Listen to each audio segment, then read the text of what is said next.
योग का वर्णन है। यज्ञार्थात् कर्मणो अन्यत्र लोकोऽयं कर्म बंधना तदर्थं कर्म कौन्ते मुक्त संगात् समाच्य। भगवान कहते हैं कि भगवान विष्णु के निमित्त किए हुए कर्म के अतिरिक्त जो कुछ भी हम कर्म करते हैं वो हमें कर्म के बंधन में बांधते हैं।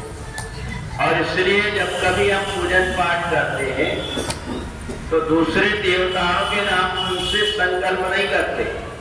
चाहे किसी भी भगवान की हम पूजा करें, परंतु 3 बार विष्णु विष्णु विष्णु बोलकर संकल्प करते हैं। चाहे आप गणेश जी की पूजा करें, देवी जी की करें, राम जी की, कृष्ण जी की, किसी की भी, शंकर जी की पूजा कुछ भी करें, पर संकल्प इसलिए लेते हैं क्योंकि भगवान नारायण, भगवान विष्णु के निमित्त किए हुए कर्म के अतिरिक्त दूसरे जितने भी कर्म हैं व्यक्ति को कर्म के बंधन में उलझा देते हैं।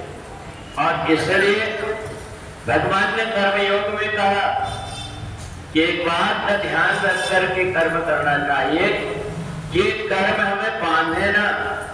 अगर हमें कर्म बंधे हुए हो तो चाहे भले ही वो अच्छे कर्म क्यों ना, परंतु यदि उन कर्मों में हम बंध गए तो प्राप्त गुण कृताम लोकान, फिर हमें स्वर्ग लोक की प्राप्ति होगी। अगर हमने कोई अच्छे कर्म किए हैं तो हमें स्वर्ग लोक जाना पड़ेगा।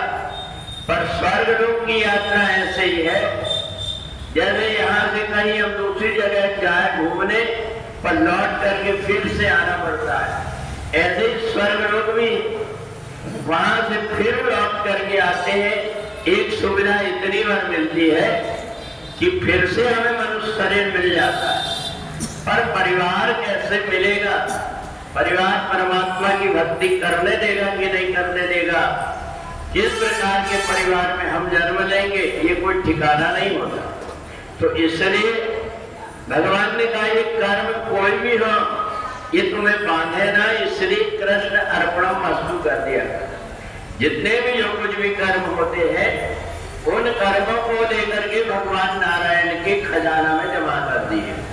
और जब हम जमा कर देते हैं तो जो अच्छे कर्म उसका ब्याज समेत हमें मिल जाता है, और जो कर्म अच्छे नहीं वो नष्ट हो जाते हैं।